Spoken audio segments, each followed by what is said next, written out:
ევროატლანტიკური ინტეგრაცია, საქართველო-რუსეთის ურთიერთობები და განსხვავება წინა და ამჟამინდელ ხელისუფლებას შორის. ეს იმ საკითხების მოკლე ჩამონათვალია, რაზეც საქართველოს პრემიერმა ნატოს საპარლამენტო ასამბლეის სემინარზე ისაუბრა. პრემიერმა სიტყვით გამოსვლისას განაცხადა, რომ რუსეთთან მიმართებაში მისმა მთავრობამ სავაჭრო, კულტურული და ეკონომიკური მიმართულებებით კონკრეტული ნაბიჯები გადადგა.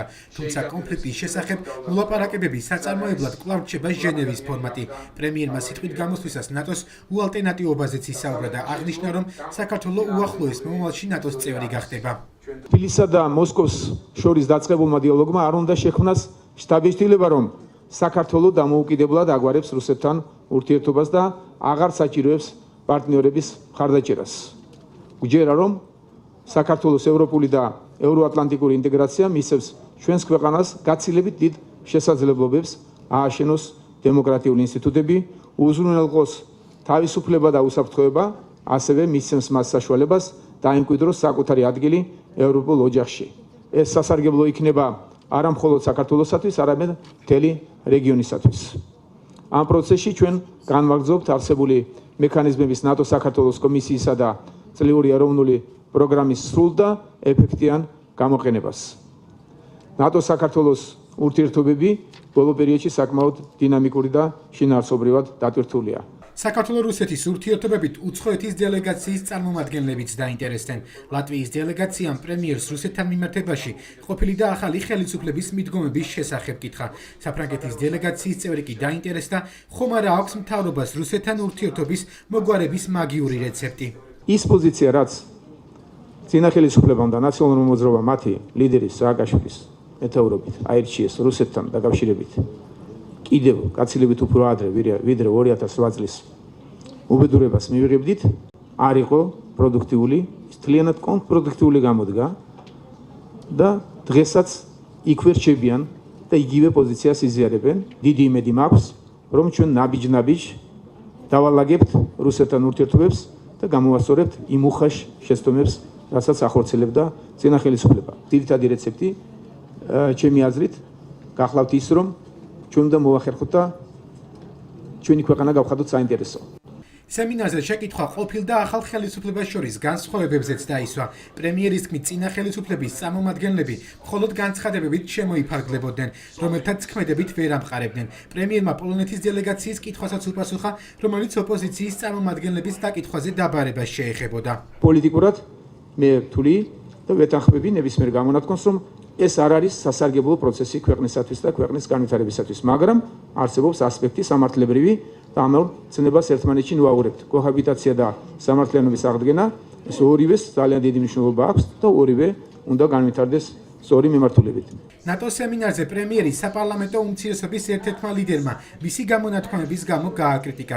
გიორგი ბარამიძე თქმით, ძალიან სამწუხაროა, რომ დროდადრო ივანიშვილი ურთიერთსაწინააღმდეგო განცხადებებს აკეთებს.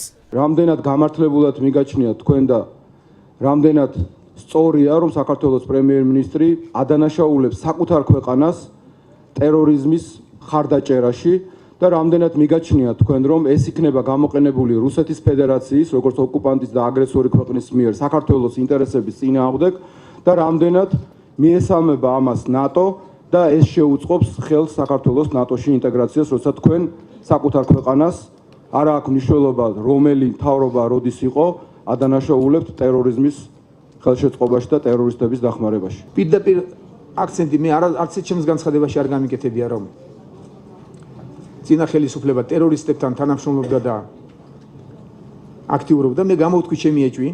ეჭვი არ არის მტკიცებულება, ეს კარგად უნდა იცოდეთ თქვენ. ეჭვის საფუძველი მე გამაჩნია. რაც შეეხება ჩემს გამონათქვამებს ამ ხრივ, რამდენად ეს დააზიანებს ჩვენ სახელმწიფოს რუსეთთან თუ ნატოს ქვეყნებთან, მე გარწმუნებთ, თქვენი დარწმუნება რთულია, მე მესმის, მაგრამ მე ვარწმუნებ საზოგადოებას, რომ არც ერთ შემთხვევაში ეს არ დააზიანებს ჩვენს ურთიერთობას გლობალურად, არც ერთ სახელმწიფოსთან. ქვეყანას დააზიანებს და დააზიანებს ჭეშმარიტად, როდესაც ამას არა ჩვენ თვითონ გამოვიკვლევთ, არამედ ამას გამოიკვლიოს მესამე სახელმწიფო და დაამტკიცებს და დაუმტკიცებს მთელ მსოფლიოს. სემინარის დასრულების შემდეგ საქართველოს ნატოში გაწევრიანების პერსპექტივებზე ქართველმა პოლიტიკოსებმა ისაუბრეს. ხელისუფლების წარმომადგენლები მიიჩნევენ, რომ პრემიერ-მინისტრმა ზუსტი მინიშნებები გააკეთა, თუ რა მიმართულებით აქვს ხელისუფლებას სამუშაო. წინ არის, რა თქმა უნდა, ეს რთული პროცესი კოჰაბიტაციის, რა თქმა უნდა, საპრეზიდენტო არჩევნები, მაგრამ მე დარწმუნებული ვარ, რომ დემოკრატიული განვითარების კუთხით, საერთაშორისო უსაფრთხოებაში მონაწილეობის კუთხით საქართველოს ძალიან სერიოზული წვლილი აქვს და დემოკრატიული რეფორმების განხორციელების კუთხით ჩვენ მალე მივაღწევთ სასურველ შედეგებს, რომელსაც, რა თქმა უნდა, შესაბამისად და ადეკვატურად დააფასებს ჩრდილოატლანტიკური ალიანსი. ალბათ ყველაზე დიდი მანდატი მაშინ გაქვს, როცა ლაპარაკობს სიმართლეს. ყველაზე დიდი მანდატი შესვლის მაშინ გექნება, თუ აკეთებ იმას, რასაც ამბობ და მიდიხარ დემოკრატიული გზით. სამწუხაროდ წლების განმავლობაში ჩვენი ხელისუფლება ამბობდა ეს და აკეთებდა მეორეს, რასაც პრემიერმაც ისაუბრა. შესაბამისად ამან არა თუ წინ წაწია ნატოში ინტეგრაციის სისტემა საქართველოში, არამედ ძალიან ბევრ პრობლემას გადავაწყდით. სწორედ ამ პრობლემების გამოსწორებაზეა საუბარი. საპარლამენტო უმცირესობაში აცხადებენ, რომ მათი ხელისუფლებაში ყოფნის დროს ნატოსთან დასაახლოებლად მთავრობამ მნიშვნელოვანი ნაბიჯები გადადგა. გიორგი ბარამიძის თქმით, ერთ-ერთი ასეთი ნაბიჯი ოქტომბრის საპარლამენტო არჩევნების დემოკრატიულად ჩატარება იყო. უმცირესობის წევრები ამბობენ, რომ მთავარია ახალმა ხელისუფლებამ ნატოსკენ მიმავალი გზა არ დაბლოკოს. პრემიერ-მინისტრს არ ესმის, რა არის ქვეყნის ეროვნული ინტერესი. დავინახეთ, რომ არ ესმის, რომ წინა ხელისუფლების სიძულვილით თუ მას ტერორიზმის მხარდაჭერასაც დააბრალებს, ეს ქვეყანას აზიანებს. ეს არ ესმის, რომ უხარია რა რუსეთის ხელმძღვანელობას, რომ საქართველოს თურმე წლების მანძილზე იყო ტერორიზმის ბაზა. ამით საქართველოს კიდევ უფრო ექცევა რუსეთის გავლენის ქვეშ და ხდება რუსეთის манипуляციის საშუალება და საგანი. ეს ყველაფერი არ ესმის პრემიერ-მინისტრს, ეს დავინახეთ. თუკი საქართველოს პრემიერ-მინისტრი საკუთარ ქვეყანას დაადანაშაულებს ტერორიზმის მხარდაჭერაში და ტერორისტების მომზადებაში.